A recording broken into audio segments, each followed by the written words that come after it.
funny how wishes come true. Baby, the joke is on you. The time is now, and the feeling is right. Lend me a tenor. I'll be your tenor.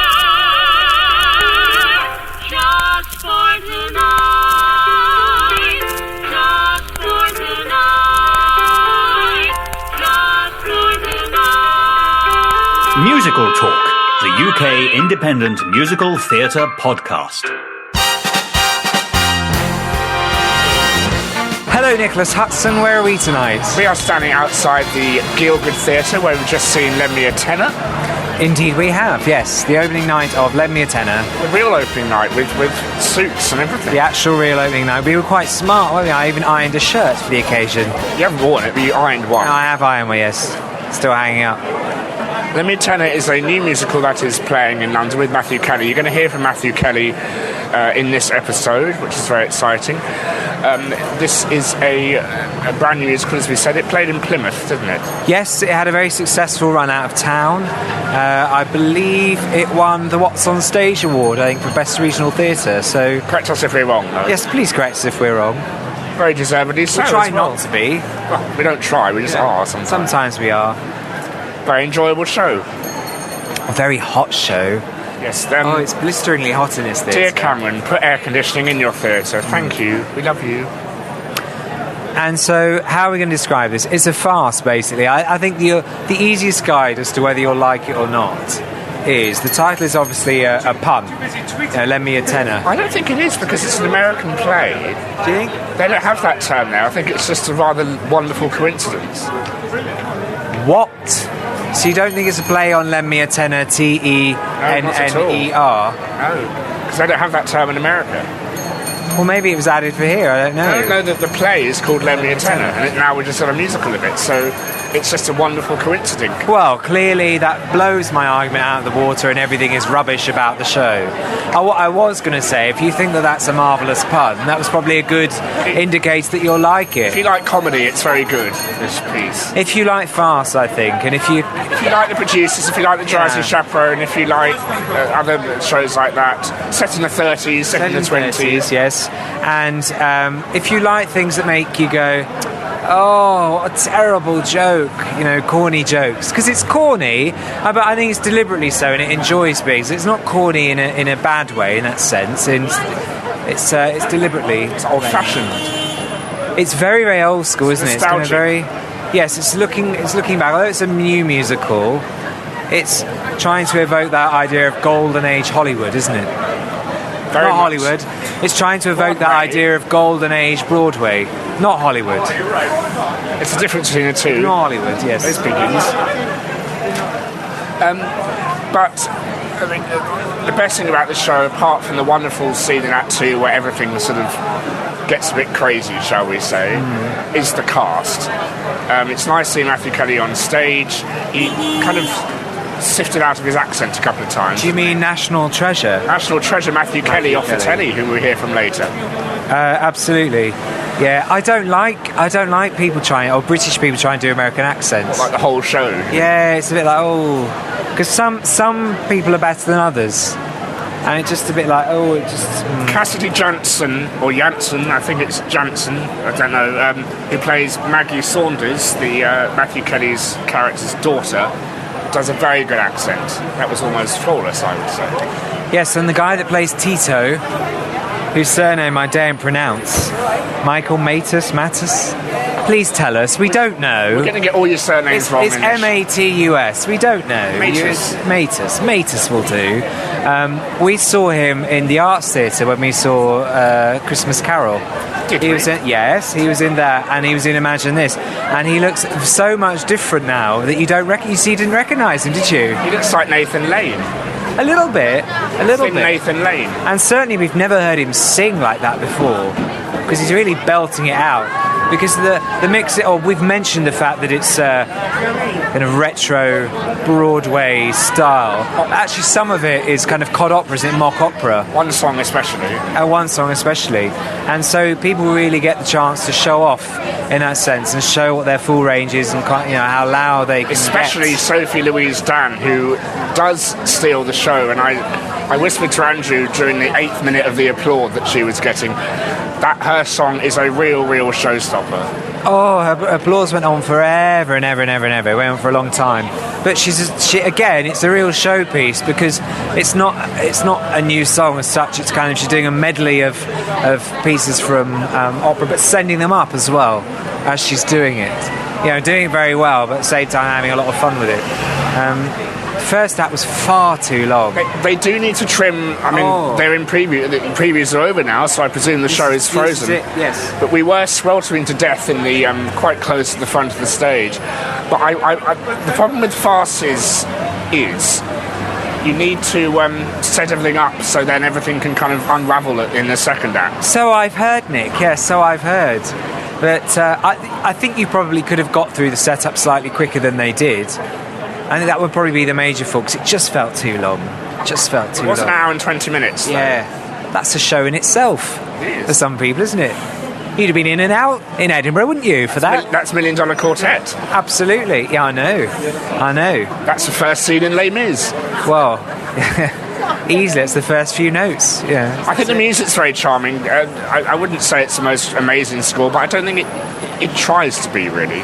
Well, it moves things along. It does very well. The first song, they have a lot of wordplay, don't they? And they're having fun with coming up with different rhymes and patter. But it suits the piece. And the closest thing it is to that I've seen is probably something like The Drowsy Chaperone. You did say, where's the man in the chair? Where is the man in the chair? Because you almost want him to come on and go, well, that last show that I really liked. Flopped on Broadway. Oh, it flopped on Broadway. But hey, there's also this other show that I like called Lend Me a Tenor. But we don't know what a tenor is. Because we don't have that term in America. We don't have that term here. Do they really not have that? Oh, well, okay. They don't. They say $10. Lend me that $10. No, they must know that. So it must be a pun. How can you know? Well, it is a pun now. It's an unintentional We are pun. hence declaring it a pun. We are. It is hence now an official pun. Thank you very much. Well, let's hear from Matthew Kelly right now, and we'll return with more chat about the production after that. You're listening to Musical Talk. Yes, hi, I'm Matthew Kelly. I'm in the dressing room of the Gielgud Theatre, dressing room number 1. Of course. Oh, no, actually, we're in dressing room 2, because I'm sharing with Damien Humbly and Michael Matthews. And we are here to discuss Lend Me a Tenor. There was a workshop here about a year ago at the Dominion Theatre in the studio there, and I saw it there because I was doing Waiting for Godot at the time. I thought it was marvellous. In fact, I saw both workshops. You thought, I'll have that? I did it. Well, it had come my way already, but because I was doing Godot, I couldn't do it. So I went along to see it, and I thought, oh, yeah, that'd be brilliant. So then when I finished Godot, we did this tour down under, and I came straight back. In fact, we finished in South Africa on the Sunday night, flew in 6 o'clock in the morning. I was at the read-through by 10. And then by the end of the week, I was in Plymouth.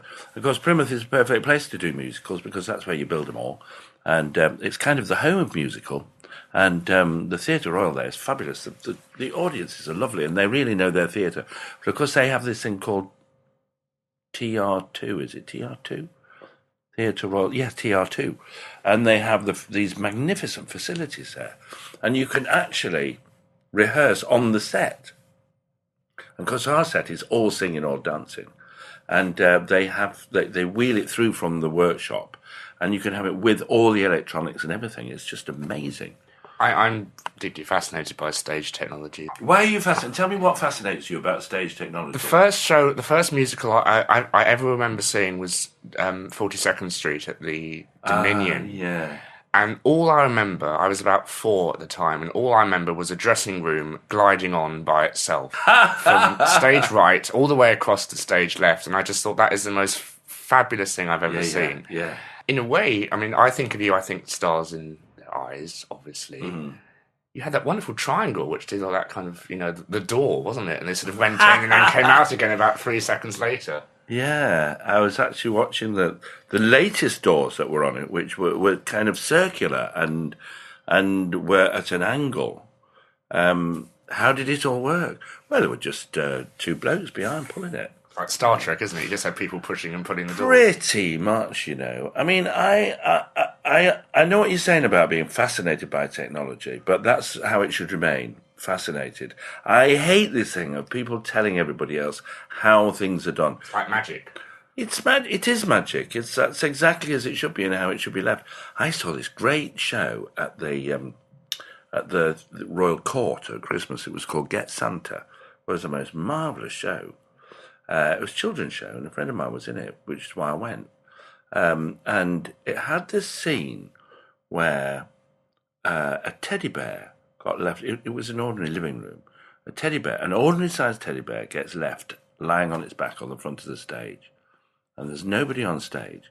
And suddenly, this teddy bear stands up, walks across the front of the stage, turns round, walks back across, and lies down again. And applaud of the evening. You could not see how it was done. And when my mate came round afterwards, I said, that teddy bear was one of the most thrilling things I've ever seen. It couldn't have been animatronics. It wasn't puppetry. It wasn't anything. It just happened, and it was so real. I said, whatever you do, don't tell me how it works. Because I was out of my seat with excitement with that. And I think that's exactly as theatre should be. There's a new show opening across the road called Ghost, which is full of... Oh, tell me about Ghost. Has it started yet? No, they're getting in. And a friend was asking me about that yesterday. When's it opening, do you know? This month, I think, or next month. Oh, right. And, of course, we've got Shrek, the musical. We've got... I think there's room for everybody, actually. Do you think Stars is responsible? I mean, do you consider the show to be a pioneer of all the hit, like Britain's Got Talent and all that kind of stuff that we have on now? Because it was like the gap between variety ending in the theatres and then starting up again on television. Do you think your show is responsible for... I don't think it was responsible for anything. I think it was people responsible for filling in an hour on Saturday night. For that much, I think there is responsibility. I don't know. I think it had its day, and it was a talent show of a sort that filled a slot in between Opportunity Knocks, New Faces, Pop Idol, Pop Stars Arrivals, all the rest of it. X Factor, Britain's Got Talent. I'm devoted to them. Oh, yeah, I race home after this and I watch ITV +1. I do. But I wouldn't record it. I don't record things. I mean, that would be going too far. I don't actually vote on them either. Watch online? I don't. Oh, no, I don't do all that. No, I'm not interested in technology. I don't. No, if you've missed it, you've missed it. That's it. That's the end of it. But I love them, and I love what it's developed into. What Stars in Their Eyes was great at, I think. I suppose when you watch something like X Factor, it's like going to a party, in your great big wedges and your stillies and your strappy top and you scream about and you get all sweaty. I think Stars in Their Eyes was a bit like, putting your comfy slippers on and letting other people do it. And what was great about it was that there was really no pressure other than getting the show on. There were no prizes. There were no big recording contracts. I mean, they were lucky if they got a bunch of flowers out of it. You were on telly on Saturday night. So. But you were on telly on Saturday night, and that's all there was to it. I mean, it was, as a career opportunity, it was sort of a hiding to nowhere, because really all people ever got out of that was a career, if they wanted it, out of the people that they were being. And frankly, what's the point of that? To me, it was about ordinary people who had a knack for doing something extraordinary. But other than that, that's the extent of its responsibility as far as I can. Well, pretty much, I mean, what is that? I mean, is there anybody who's become famous from it? I don't think so. Not from you. Yeah, but they were doing all the work and I was getting all the money, so that's the way, do you know what I mean? That's the way the world works. Pretty much, Now, obviously you've gone from being a very respected presenter to being an incredibly respected actor. You're an Olivier Award winner. How does that work? I mean, do you think presenting is acting? Or... Tell you what, Jonah Riding, who's in this show with us, in Lend Me a Tenor, has got 2 Oliviers. She won one. We're 10 years apart. She won one for The Witches of Eastwick, and she won one 10 years later, the year after I got mine. She got one for My Fair Lady. Isn't that amazing? And she could well get one for this as well. She's fantastic. I mean, I don't know. I don't know what. Every job is different, and I love every job that I do, and I believe in every job that I do. My days of presenting are gone. I mean, you should never say never. I mean, and the money was very nice, thank you very much. But I have done a pilot for a Saturday night, what you call a black shiny floor show since, and I decided not to do it in the end because it was too much laughing and clapping for my liking, and I think it's not as satisfying for me now. I loved it. I really enjoyed it to the point where my heart wasn't in it anymore. It is interesting how ITV has changed. I mean, from the stopping of LWT, it seems to become a more... I don't know, it just seems Simon Cowell has taken over ITV. Really. Yeah, good for him. I mean, I don't think it's interesting how it's changed at all. I think it's rather dull. I think television has gone... Firstly, what went wrong was Thatcher introduced all those ridiculous franchises. So really good companies went out of business. It was the most ludicrous affair you've ever seen in your life. So some really good companies have gone down, really good program-making companies. Also, there's been diversification since then. It is inevitable that, there will be opportunistic company grabbers and also people with a lot of talent for doing a certain kind of thing that people like at that moment. Like Simon Cowell, and good luck to him. I think he's beyond luck now. I think he's just sort of... Well, whatever, he's still a person, and I think it's like anybody who does really, really, really well, we feel it's incumbent upon us to slag them for some reason. Like, Lady Gaga's the thing at the moment. I've seen the woman. She is fantastic. It's not necessarily my kind of thing, but my God, the woman works. And she's great at what she does, and actually... plays an instrument. And she plays an instrument, and she's a performance artist, and she thinks about what she's doing. She must be like working all the time. It's just, I mean, say it's not my kind of thing. It's, I thought it was great what I saw, but then there are other things that you see. I mean, I watched Jedward on the Eurovision Song Contest. I mean, whatever you think, that show was fantastic. I thought they might win. The boys have worked. They worked hard, and they go after a dream. Everybody wants to knock everything now, and I don't understand that. If you don't like it, turn it off. What is wrong with you? Find something that you're good at, and if the only thing that you're good at is knocking other people, then kill yourself. Or be a critic. No, I don't mind critics, actually. Critics are all right. I mean, proper critics serve a useful purpose, and also I've met some critics now, and they're quite interesting people. Some of them, they are, proper critics, people who can write intelligently about theatre and about. They don't bother me. I don't read them. They bother me in so much as they might affect, ticket sales. But as for me, I never read crits at all because. If you read a good one and you believe it, you would therefore have to believe a bad one. And that's too difficult because you only ever remember the bad ones. I don't mind reading them afterwards when a show is finished. But very rarely are critics constructive for an actor. Because really all we're looking for is to be told that we're fabulous. That's what I want. Tell me I'm fabulous, buy me a drink and bugger off home. Lovely. I'm not interested in people... interview first. Well, I'm not really interested in people's opinions, because then... I never ever ask anybody what they think of a show afterwards, ever, because you need time to think about it. People need time to think about it. Secondly, it then becomes, then they feel they have to have an opinion about it when they don't have one at all. Thirdly, it then becomes an evening about them and not about me. Well, what would be the point of that? Musical talk. But tell us about Lemmy Tenor. Tell us who you're playing and what the general premise of the piece is. Right, it's 1934. It's the Cleveland Opera House. It's its 50th anniversary, and it's just about to go bust. I play Henry Saunders, the owner of the theatre. He is about to go bankrupt. So for its 50th anniversary, he invites the greatest Italian tenor of the day, Tito Morelli, to come and save the day.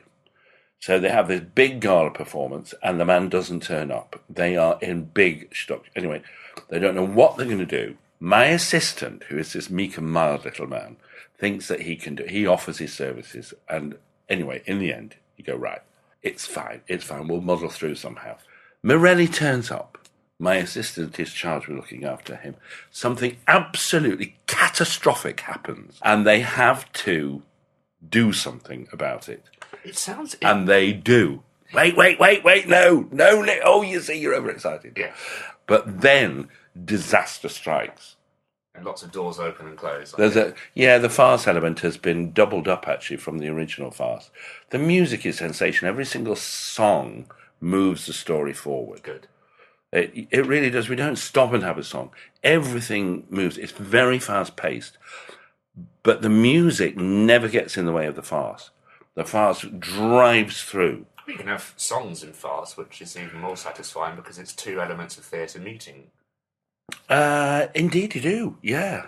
I mean, I've never seen it quite on this scale before. I mean, Betty Blue Eyes is a good example of that because that's a fabulous show that has a wonderful kind of 10 minutes, so much stuff, have doors closing, but all singing about it at the same time, which is wonderful. Did you like Betty Blue Eyes? I did, yes. I loved it. I thought it was It's great. very charming, nice British...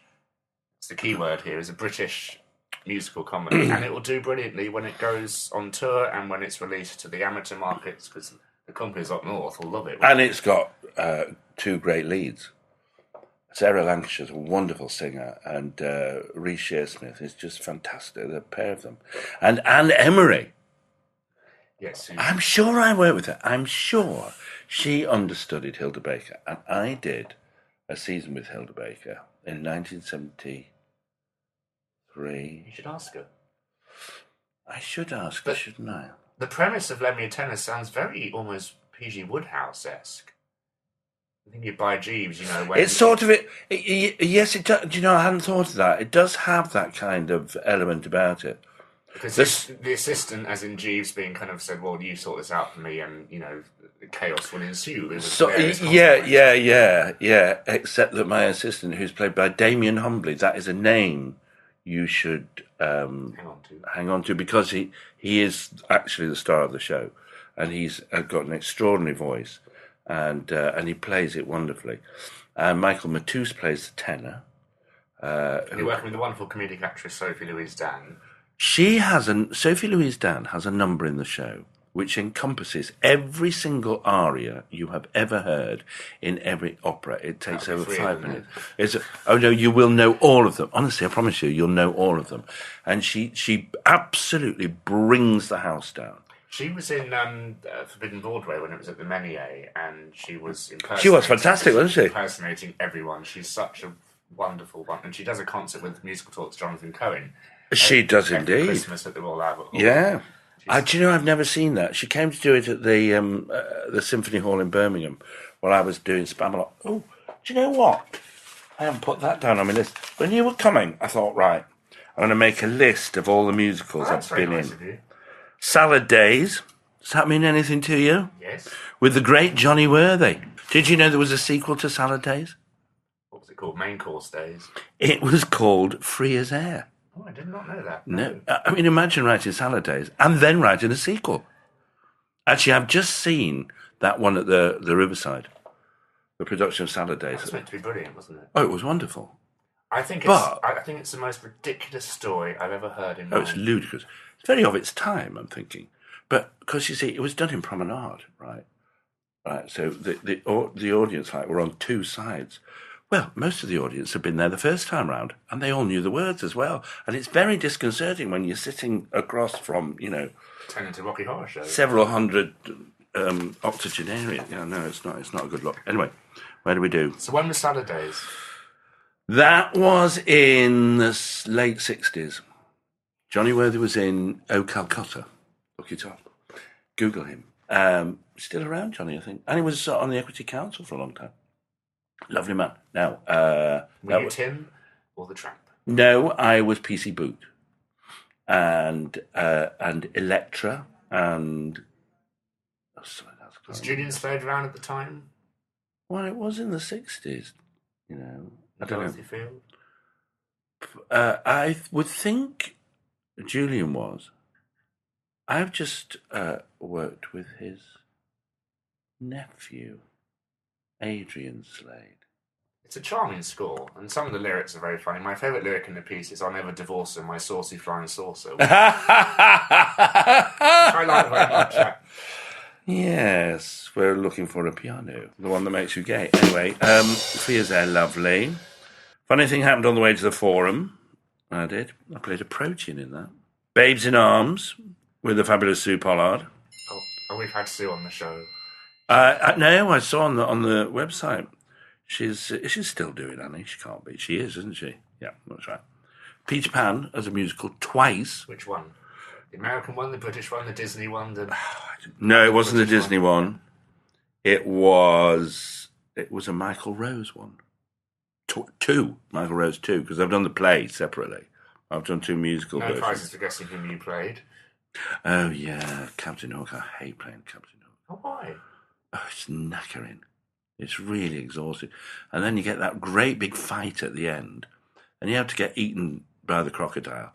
And the fastest quick change you ever have to do in your life, and be found in the kennel as Mr. Darling. Wizard of Oz done twice. Have you seen the new one? I haven't seen the new one. No, I played the Tin Man in Nottingham in the 70s for Richard Eyre, and Jimmy Jewell played the lion. Can you imagine? Picture the scene. And then I've just done, about 3 years ago, I did Wicked Witch of the West in the RSC version in Southampton. You played the Wicked Witch of the West? Yes. It was written for a man.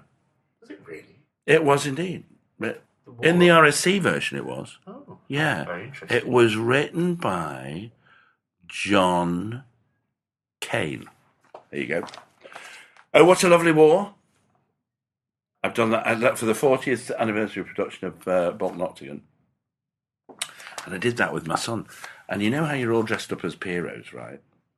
Well, he comes on before me. Well, of course, people know that I'm in this show. And he and I are really, really alike. So he come flying on before me, and everybody's going, "Oh, is that Matthew Kelly? He's had a lot of work done." And then I come flying on, and then people, like a warning, people go, "Oh, blimey!" Like the before and after shot. So we did that. What else? Oh, I've just finished a tour of Spamalot, playing King Arthur. Now, yes, I took over from Marcus Brigstock, and then Phil Jupiter. Yeah, hard part. It's quite a hard part, that. It's not a funny part at all. Exactly. He just takes it all so seriously, Yeah. and everyone else is idiots around him. Yeah. He's just sort of singing normally and kind of, I'm Arthur. Yeah. It's just kind of, what's happening around me? I'm I just know. going to ignore it. And It's fantastic. But that company were just amazing. They're really, really wonderful. But, I thought I hadn't really done musicals, because I really lost my nerve for musicals after Babes in Arms, which was about... Well, I know when it was. It was 1975. when you say lost your nerve, does that mean you didn't like watching them or didn't like Singing. hearing them? It was my singing nerve that went, really. Yeah, it was really hard after that. And what kind of big numbers do you have in this? I have about 3 big numbers in this. Yeah, brilliant. You're coping with those okay? Yeah. Because Paul Gemiani from New York came over. He's like the king of New York. He's the man that does all the music for all the big Broadway productions, and they've got him. Just comes in to supervise, and then he'll go. Yeah, Colin Billing is fantastic, but Paul, he's got quite a reputation. He's actually a bit of a teddy bear, really, but he is very frightening, and he doesn't take any nonsense at all. And I was terrified, and I thought, well, that'll be it. My nerve will go again. But he's been fantastic with me. They had so much gold leaf on the set that they bought every book of gold leaf in the country. They did. It doesn't necessarily make it good, but it makes it. You certainly remember visual elements. It looks good, and the set is fantastic. It really is fantastic. Has it changed from its previous incarnation, do you think? In Plymouth? Yeah. No, it's come from Plymouth exactly as it is. Yeah. There have been changes made, but... Ladies and gentlemen, please make your way to the Dress Circle Bar for this afternoon's meeting. Ladies Hooray. and gentlemen, please make your way to the That Dress meeting- Circle Bar for this afternoon's meeting. Thank you. That meeting is about the cast album. I've never been on a cast album before. Very nice. I know, I'm very excited now. Are they going to do it live, do you think, or No. in a studio all properly done. Yeah, I think so. Yeah, I think so. So they're expecting great things. I need to pay my mortgage, dear. We'll let you get on with your life. Yeah. Anything else you want to know? On a need-to-know basis, Nick? Right, thank you, mate. I might have anything, no. That'd be lovely. Yeah, top banana, thank you. Musical talk. Did you watch Matthew Kelly when you were little? Everybody watched Matthew Kelly, didn't they? Yes. I went to that play that he did recently. The Duchess. Yeah, I don't remember the title. I'm not very good with names, but it was a kind of a nice two-hander. And it was really, really funny. It didn't last very long, unfortunately. But there was a person next to me who was trying to explain to his friend, who was Australian, who Matthew Kelly was, and he was saying, "Well, he did this show called Game for a Laugh with his two brothers and another woman." I thought, "Well, really? I didn't realise that Jeremy Beadle was his brother as well, and Henry Kelly certainly wasn't his brother." But yeah. Well, I remember him from Stars in Their Eyes. Stars in Their Eyes. Everybody loves Stars in Their Eyes. Who did you want to be if you were going to be on it? Well, Dusty Springfield? no, Dusty was done. Jonathan Cohen? Do you know they had two rules for Stars in Their Eyes? What? One, you couldn't drag up for it. No, you had to be the same gender. Couldn't drag on either. Couldn't, no. Well, some of them did. And you had to be the same race. So, like tonight, there was a bit of blacking up there. You couldn't have been Aretha Franklin? No, I couldn't have been Aretha Franklin. Absolutely not. And I certainly couldn't have been Diana Ross in any way, Diana shape, Dawes. or form. I probably could have got away with Diana Dawes at a push. I don't know. Who would you have been, Nick? Jerry Lee Lewis. Jerry Lee Lewis. Jerry Lee Lewis. I did think it for about a minute. Or Jerry Herman. Jerry Lee Herman Lewis. Or Tom and Jerry. Or Jerry Lewis. Or Jerry Lewis. But no, he is a national treasure, isn't he, Matthew Kelly? Yes. Because people think of him as being... Got a round of applause when he came on. Yeah, he does.